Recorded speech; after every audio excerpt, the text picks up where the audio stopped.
দর্শক, আমি প্রদীপ কুমার নাথ টিভিটিয়ান শিলচরে আপনাদের স্বাগত জানাচ্ছি। দর্শক, আজ শিলচরের আবহাওয়া খুব বেশি ভালো নয়।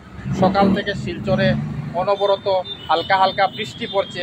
সেই কারণে রাস্তাঘাটে মানুষকে কম দেখা যাচ্ছে। মানুষ ভয়ে ঘর থেকে বের হচ্ছে না। মানুষ ভাবছেন যে কোনো সময় বড় ধরনের বৃষ্টি নেমে আসতে পারে, আর ওনারা সেই বৃষ্টির জলে ভিজে যেতে পারেন। সেই কারণে রাস্তাঘাটে মানুষকে কম দেখা যাচ্ছে। দেখুন, যত দূর আমার ক্যামেরা যাচ্ছে আপনারা হালকা হালকা যানবাহন চলাচল করতে দেখতে পাচ্ছেন।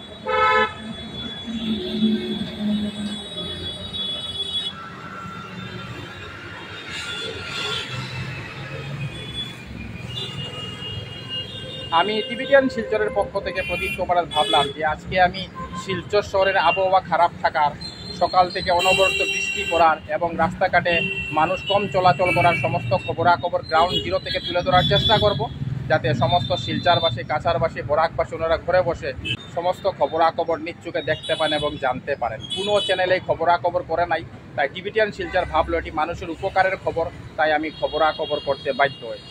অন্যদিন এইসব জায়গাতে প্রচুর যানবাহন চলাচল করে, প্রচুর মানুষের রেকর্ড ভিড় থাকে, কিন্তু আজকে সমস্ত রাস্তাঘাট প্রায় ফাঁকা দেখতে পাচ্ছেন। মধ্যে মধ্যে হালকা হালকা যানবাহন চলাচল করছে, হালকা হালকা মানুষকে চলাচল করতে দেখতে পাচ্ছেন। তার মূল কারণ হলো আজকে শিলচরের আবহাওয়া খারাপ এবং সকাল থেকে অনবরত হালকা হালকা বৃষ্টি পড়ছে। সেই কারণে রাস্তাঘাট প্রায় ফাঁকা দেখা যাচ্ছে। আমি সমস্ত খবরাখবর গ্রাউন্ড জিরো থেকে তুলে ধরার চেষ্টা করছি। টিভিটিয়ান শিলচরের পক্ষ থেকে প্রদীপ কুমার নাথ। আজকে 8 জুলাই মঙ্গলবার। আমি শিলচর শহরের আবহাওয়া খারাপ থাকার, হালকা হালকা বৃষ্টি পড়ার এবং রাস্তাঘাটে মানুষের চলাচল কম করার সমস্ত খবরাখবর গ্রাউন্ড জিরো থেকে তুলে ধরার চেষ্টা করেছি। আমরা দেখেছি রাস্তাঘাটে মানুষ কম চলাচল করছেন, কারণ ওনারা ভয় পাচ্ছেন যে কোনো সময় প্রচণ্ড বৃষ্টি নেমে আসতে পারে, আর ওনারা সে বৃষ্টির জলে ভিজে যেতে পারেন। আমি সমস্ত খবরাখবর গ্রাউন্ড জিরো থেকে তুলে ধরার চেষ্টা করেছি, কারণ টিভিটিয়ান শিলচর সর্বদা ভালো ভালো খবর, মানুষের উপকারের খবর জনসমক্ষে তুলে ধরে।